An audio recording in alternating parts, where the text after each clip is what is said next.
Hello and welcome back to Storytime with Mary's Child Development Series. We're continuing our conversation with Baba Darzi from Hearts and Minds Aloud. Baba's a clinical psychologist. Hello Baba, how are you? Hello, Mary. I'm very well, thank you. How are you? I'm really well today, and I'm excited about today's topic actually, because today we are going to be talking about learning with friends and family. And as you know, Storytime with Mary, we're all about learning and supporting young children to learn and be the best they can be. So we want to start with family. And Baba, in your opinion, what does a child classify from their perspective as family? As adults, when we talk about family, we think about consanguinity, which is, the people that you are related to by blood, or you think about it in terms of affinity, so through marriage. A child might know this, not necessarily with their, structured definitions with the fancy words. The people they consider family have to do with people around them who, offer some sort of structure and some sort of, predictability and direction in terms of adults, and then belonging. So for the younger family members who would be their siblings and all of that. So they might be looking at it in terms of the value that these people have in their lives and the roles they play, as opposed to, who they are, whether or not they are related by blood or marriage. Thanks, Baba. I completely agree. And I know with my own kids, they've got so many aunties and uncles and cousins that are not necessarily related by blood. Baba, I want to talk about friends next. We've talked a little bit about family, but who do kids, like especially young children, how do you classify friends to them from their perspective? What is a friend to a child?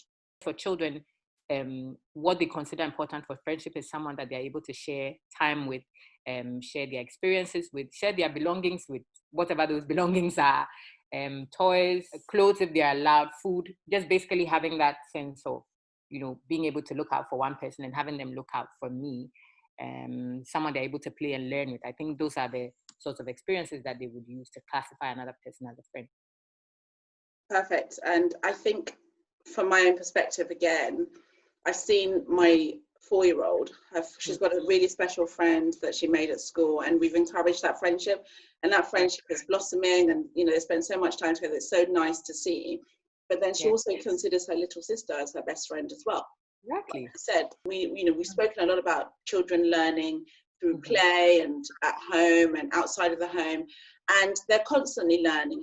Can we talk a little bit about which environment is more conducive to learning? Should it be with a family, or in school, or with friends? Okay, so I wouldn't necessarily put one over the other. I think that they both have their place and they both have their value for the child. So we know the sorts of things that the child will learn at school. When they're in the classroom, is a more structured learning environment. So there's a syllabus, and there are indicators or markers for progress, academic progress, and all of that.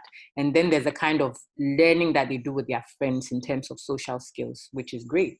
Now, when you bring it back home, well, we talked about learning life lessons and values, first of all, last week. And the home is a great place to have, those lessons taught and those lessons practiced.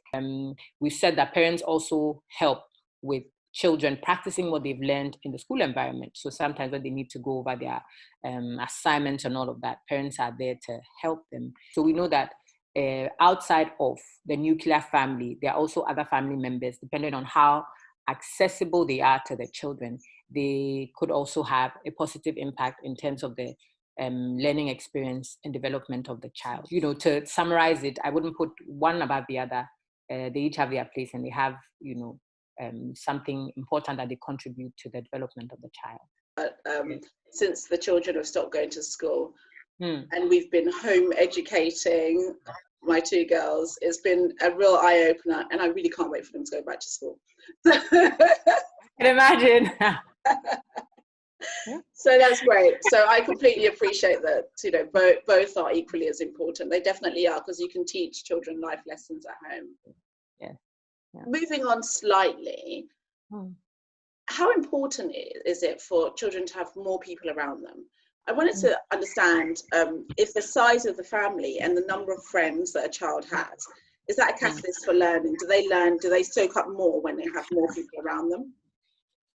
In a sense, yes. And I say this because when you think about, so I'm thinking of it in terms of experiences and, the fact that once you have access to someone, You have access to their experiences and their knowledge as well, right? So ideally, having lots of family around would mean, you being, or the child being able to learn so many different things from so many different contexts. However, it's the quality of what they are learning that you would be concerned about. So you want to have people who have, for example, we talked about family members teaching life lessons or life values. You want to have people who are aligned, in terms of the values that you want to teach your child. So if there are many people with so many different ideas, you don't necessarily want your child exposed to that, right? So what you would be concerned about would be people who are, committed to, say, a concerted effort to direct the child along a certain path that you agree with. So it's not necessarily the number of people they have, it's a quality of experiences or lessons that, these people are bringing or trying to add to the child's development. So I would focus on the quality of, those friendships or those associations. Quality over quantity. Yeah. As we are always told, the quality of your friends is better than having lots and lots of friends around. Absolutely. Exactly. What other benefits, though, can children derive from having these people around, so their family and their friends, be it emotionally or mentally? How can it help them to thrive? The first thing I would talk about is belonging, a sense of belonging. If we go to the concept of Maslow's theory of needs, we know that about the second basic need is extremely important, and that importance starts from childhood. So once they get that concept, it's something that they would build with them over time, even into adulthood. Okay, having a sense of belonging, know that I belong to these people. And that also translates into building some level of self-esteem. Not to say that their self-esteem depends on other people, but they're able to assert themselves based on or during the interactions that they have with other people. So they build a sense of self, and then, they are comfortable in who they are and are able to relate to people, based on this built up sense of self. So I think that a child learning the skill of conflict resolution, I'll call it a skill, I think is a very good thing for their emotional health, because that's also a key thing in all relationships, right? So it means that they are forming a great base for relationships in the future, right? If they're able to master this skill. And I think generally builds confidence with a child. Like we mentioned, play with other children helps your child build confidence with being able to complete one task or being able to work within a group. They assert themselves within a group, and then they have that sense of value or confidence of what they are able to do. So these are some of the few emotional benefits that interacting with friends and family can contribute to the development of the child. Perfect. Just so to sum up our conversation today, we've been talking about friends and family and the benefits of having friends and family around on children.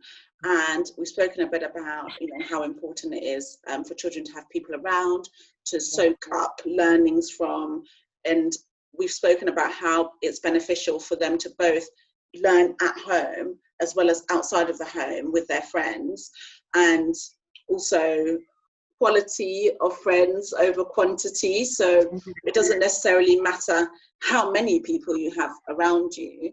It's just ensuring that the people that are around you are quality, of the right quality, and have the same beliefs and that you want to instill in your children as well. So this has been a really good conversation. As you know, I have 2 young children, so I'm always learning how to be a better mum to those children, and also how to get the best out of my children. So this has been a really fantastic conversation. So Baba, please remind us how we can get hold of you if we want to continue our conversation with you. Absolutely. I'm happy to continue the conversation on Hearts and Minds Aloud, both on Facebook and on Instagram. And if you'd like to send me an email instead, it's heartsandmindsaloud@gmail.com. I'll be sure to respond. Fantastic. Thank you so much, Baba. It's been a great conversation as always, and we will see you again next week.